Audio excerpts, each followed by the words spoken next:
Hello and welcome to NDTV. I'm Aditya Kaul. It's been 2 years ever since the war between Israel and Hamas broke out after the 7th October terror attacks in southern Israel and has now claimed thousands of lives, particularly in Gaza. The hostage crisis continues, but will the Gaza peace plan and the Middle East summit pave the way forward for a long-term peace and solution in Gaza? Joining us today to discuss that and a lot more is a special guest, Dr.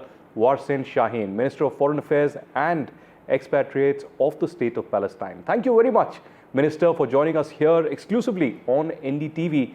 Let me begin by asking you about the entire Middle East plan, the peace summit by US President Donald Trump, and of course, the Gaza peace plan as well. President Trump referred to it as a new dawn for the Middle East. Are you really confident that this will be certainly a new dawn and your fight for a Palestinian state? Will the Palestinian question really be addressed? Yes, we hope that peace plan by President Trump becomes a peace plan for the entirety of the state of Palestine under occupation today. So the peace on the Gaza-Israel front is a prelude to something that needs to be much bigger, whereby it is tied with international law, it is tied with efforts during the past years at the United Nations, it is tied with the New York Declaration that came up with 42 points that indicate how we can move from where we are now to an independent state of Palestine, because the end game for Palestinians is sovereignty and independence. Let's hope that this is a first step in a road that needs to detangle whatever impediments we have along that path, and eventually we reach that stage.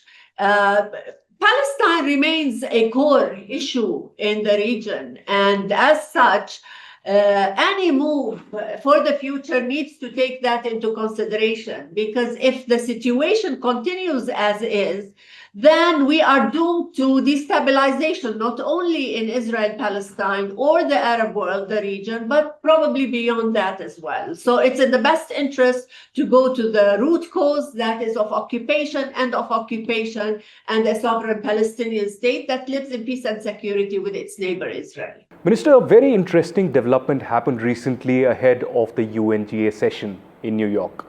During the UNGA session as well, a lot of countries, including France, UK, Canada, and Australia, moved to recognize the Palestinian state.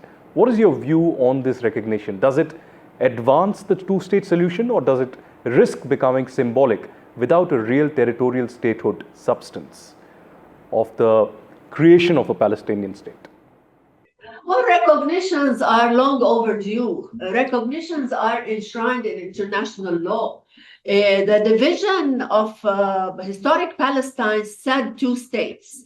Now we have 160 states that already recognize the state of Palestine. The 10 or 11 that recognized recently are extremely important, and we hope they influence other countries to recognize. The recognition is important because it safeguards the two-state solution and it strengthens the legal positioning of the state of Palestine.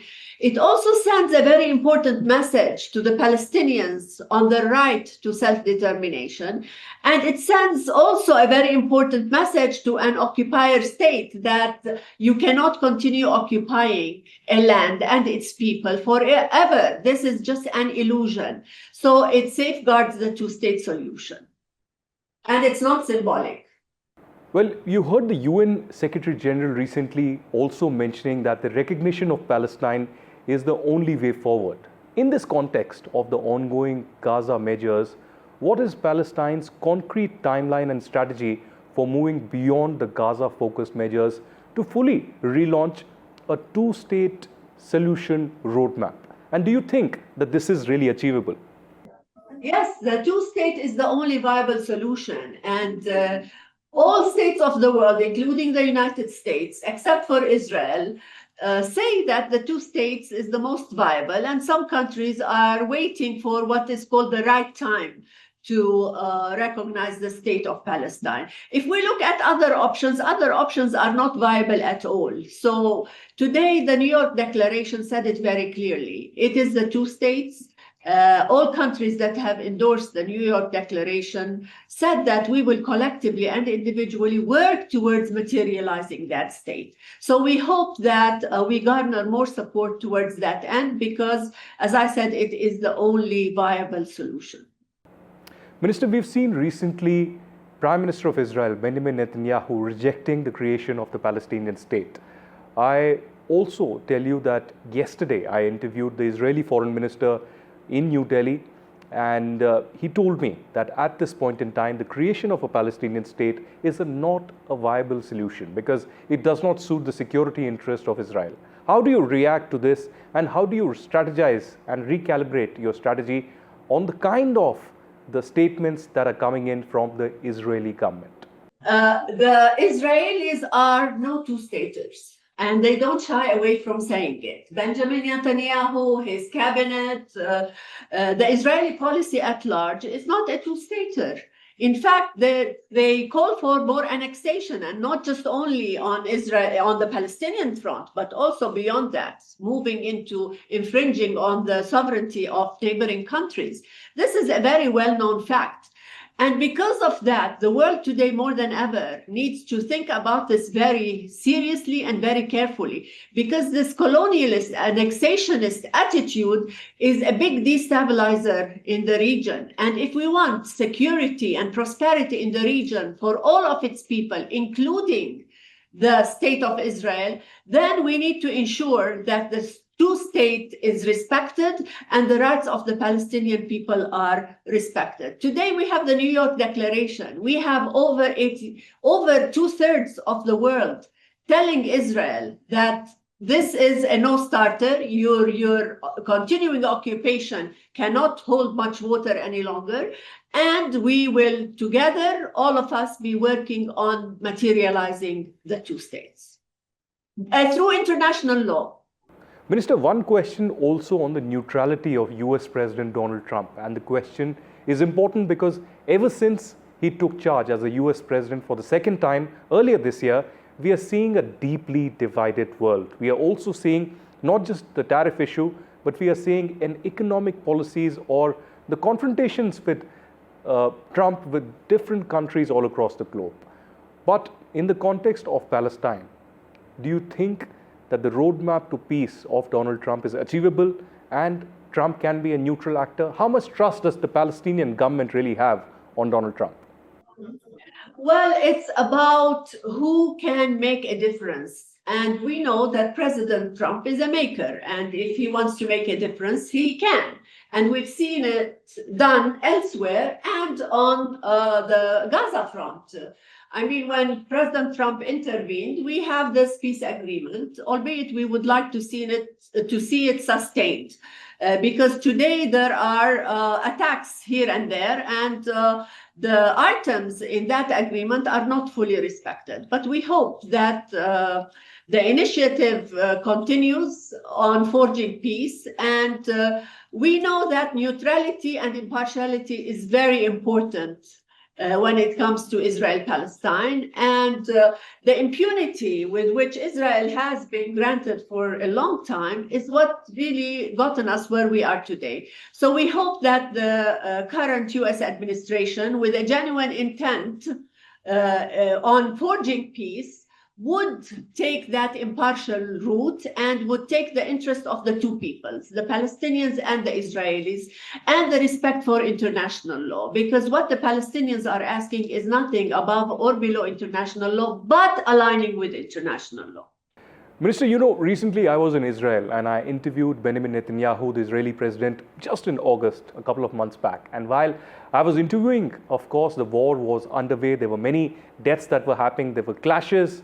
There were also a lot of killings that happened in Gaza. The hostage crisis was continuing. And the Prime Minister of Israel told me that Israel will not occupy Gaza. The IDF will not occupy Gaza. He also told me that Israel will have a new kind of a governance structure in Gaza, and there perhaps would be international forces involved. And subsequently, we saw the Gaza Peace Summit, and of course, we are walking towards that, where at least 8 Islamic countries have come together supporting the Gaza peace plan, including Indonesia and Pakistan and others have pledged support. But perhaps there will be some kind of an international security force, a stabilizing figure in Gaza on terms of what happens in the UN peacekeeping really. But how confident are you that now that the international forces of this kind will be part of the governance structure? Is this the way forward to create that kind of an atmosphere of a long-term peace, if not a permanent solution? Well, the first and foremost priority for us, for Palestinians, is an end of aggression on Gaza and a means of starting immediate relief and reconstruction in Gaza. That would take us to something bigger, as I said, on the peace process for the entirety of Palestine. Now, in the initial stages, an international stabilization force might be needed to ensure that security measures are on the ground, to enable the relief and reconstruction efforts, and to ensure that the Israelis withdraw from occupied Gaza. Today, the Israelis do occupy a large chunk of Gaza. So we hope that the ISF does its work for a specific time with a very clear mandate by the United Nations to enable the much larger peace process that entails a lot more than Gaza to be taken forward. Minister, let's now turn our attention briefly towards India-Palestine relations as well. Traditionally, Minister, India has been a supporter of a two-state solution, and it has recognized Palestine from the very beginning. We've had a very warm and cordial relations. I remember even after the war began in October 2023, the Indian Prime Minister did condemn the terror attack first all across the globe, but India was also the first country to send in relief material and humanitarian aid for the people of Gaza. You know, I personally visited Ramallah in 2015 and interviewed President Mahmoud Abbas. And at that particular time, one thing that I noted was that might be differences, ideological differences, etc. But there are independent relations that India has with Israel and Palestine. There's immense friendship and love for India in common people of Palestine. You know, from a normal taxi driver in Ramallah to the president himself, everybody has good things to say about India. So how do you, as a Foreign Affairs Minister of Palestine, see India-Palestine relations, and what kind of expectations do you really have from India? I would like to confirm that we have a very cordial, very respectful relationship with India that dates back to decades. I mean, in the 1930s, India was very supportive of the plight of the Palestinians. In the 80s, India recognized the state of Palestine. In the 70s, India recognized that the PLO was the sole representative of the Palestinian people.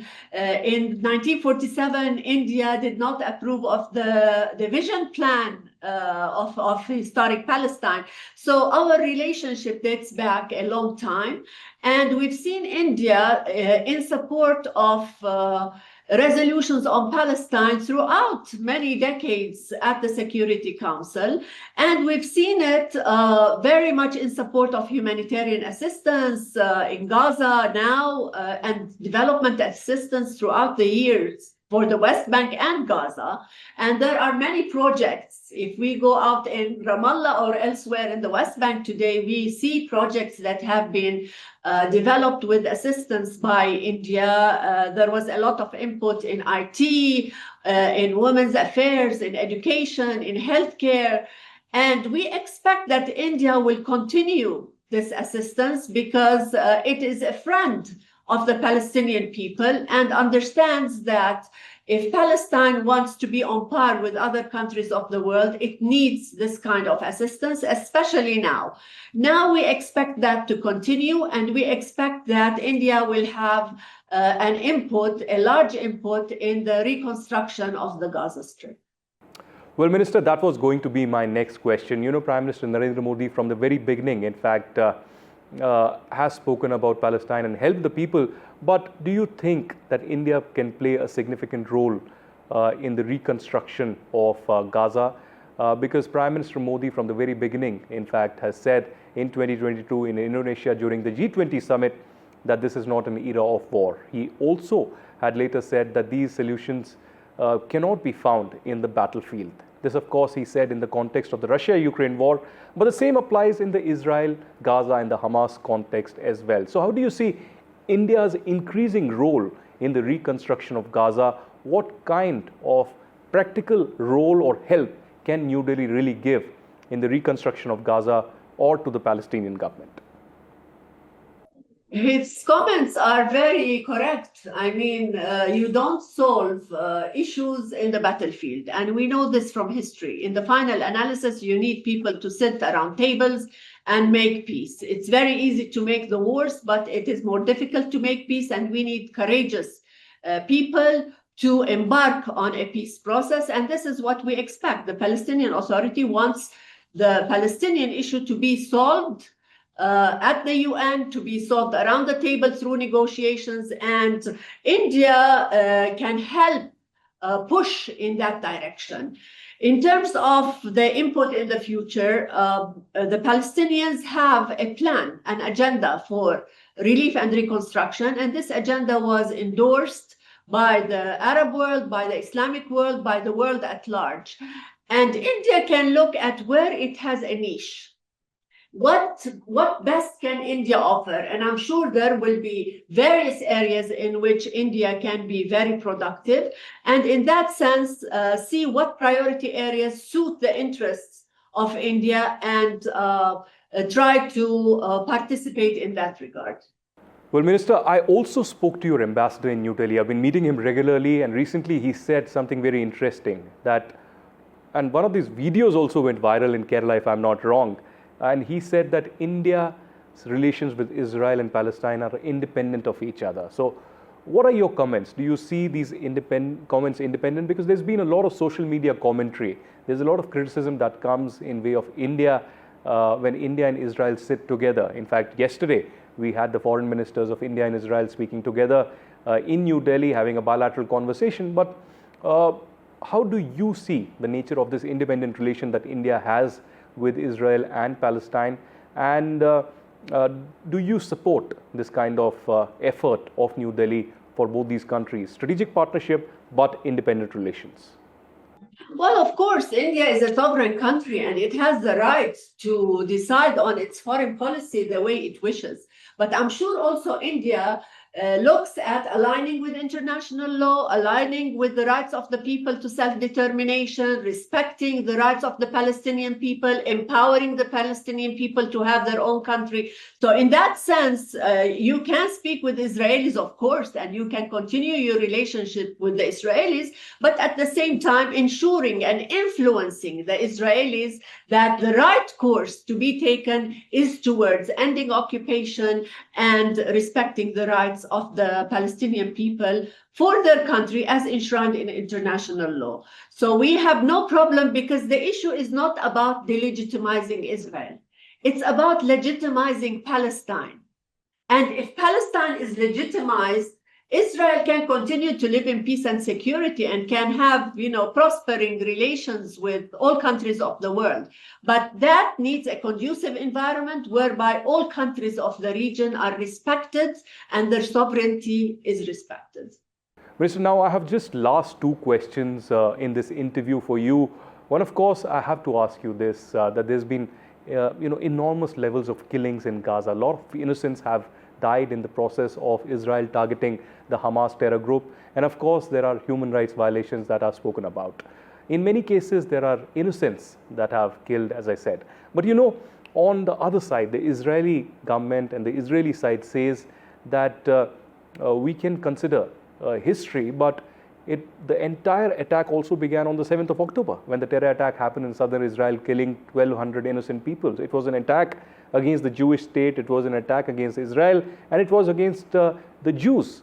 So I know your government line that you disassociate with Hamas, but how do you, guarantee the people and to the global community that Hamas will not again use arms and perhaps launch an attack against Israel or another such hostage crisis, or use violence or terrorism to achieve their goals? How does your government dissociate with Hamas completely?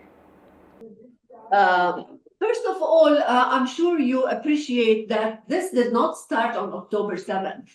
I mean, violations of Palestinian rights, infringing on their human rights has been ongoing for 7 decades. And it is really the occupation and the violations that push people into corners, some of them into violence. And October 7th needs to be seen in that context. I'm not saying October 7th was something that we wished it to happen, and I'm not saying that violence is good in terms of bringing rights. I'm saying that violence breeds violence. And for Palestinian people that have been living in a very violent environment for many decades, invariably, some become violent and use violence. Although the official line is nonviolence. Now, the guarantee is respecting the rights, ending occupation, and ensuring Palestinians can develop and unleash their potential in a sovereign state of Palestine as per international law. Other than that, the violence cycle will continue, and we will see more lives being taken away from all sides. And it fuels the extremism on any side. So tell me, Minister, whenever the new government forms in Gaza, it could be in a month, it could be in 5 years, do you think that the Palestinian Authority should have a predominant role in that? Or do you think that the Hamas could again take control democratically or by the use of the gun? So who should have the larger say when it comes to governance of Gaza? Do you think the Palestinian Authority in West Bank is ready to take control of Gaza? Look, what I would like to see is what would be a natural evolution. The natural evolution would be for the core on the West Bank today to be governing in Gaza, because now the separated part, which is Gaza, would come back to the core. And it's only natural that the legitimate authority today, which has the political and the legal mandate on the entirety of the state of Palestine, rules in Gaza. Now, the world wants us to follow a democratic principle, and we want to. We will hold elections, and the people will say who the leadership would be. And, you know, we've asked to democratize, but if the election results do not suit the world, then that principle can be dropped. But it can't be. We want to have democratic principles. We will go to the ballots. We will have elections, and the people will say who the leadership would be. But in the initial stage, it would be whoever has now the political and the legal mandate over the entirety of the state of Palestine. Well, also on the question of terrorism suffered by India, well, I'm not saying what is terrorism, who is terrorism, because unfortunately the UN hasn't been able to even define terrorism. There's no global consensus. But unfortunately, India has been a victim of terrorism. You saw the Pahalgam terror attack that happened in April this year. 26 innocents were killed. Pakistan was responsible for it. The Pakistan-sponsored terrorists of Lashkar-e-Toiba did it. So where do you stand? How do you see this kind of terrorism against India from Pakistan, India being a victim of Pakistan-sponsored terrorism for a very long time? I ask you this because, you know, in February this year, Hamas terror group leaders, Hamas terrorists, shared stage with Lashkar-e-Toiba and Jaish-e-Mohammed in Pakistan-occupied Kashmir, which said alarm bells in New Delhi. It's a cause of concern for India's intelligence agencies and the armed forces. So how do you see, do you condemn this kind of terrorism emanating from Pakistan, particularly in Jammu and Kashmir? I say any form of terrorism has to be condemned, regardless who the perpetrator is. We do not want any sort of terrorism moving around in any parts of the world, not in India, not in Palestine, not in Europe, nowhere. But negating, solving the root causes of the problems might enter people into cycles of violence we can do without if there is proper detangling of the issues and moving forward with a clear framework on what peace means and what the respect of the people, whoever they are, means. Minister, I know you are a a busy day today. We're speaking early morning today, but trust me, this is my last question. As somebody who believes in diplomacy, as somebody who's engaged in dialogue and diplomacy all across the globe, pleading the case of Palestine, I have to ask you this. Do you perhaps see a moment, perhaps in near history, where the Mahmoud Abbas government could in fact be on the same page with Israel, or at least Israel and Palestine could come on the same page for a larger solution for the people of both Israel and Palestine? I think we need to work towards that, because that's the only way out of this. If this was a dream today, we need to make it happen in the near future, because dialogue and only dialogue will bring peace to the area. And the respect of the rights will also head us to that direction. Well, thank you very much, Minister Shahin, for joining us exclusively here on NDTV. It was a pleasure having you here.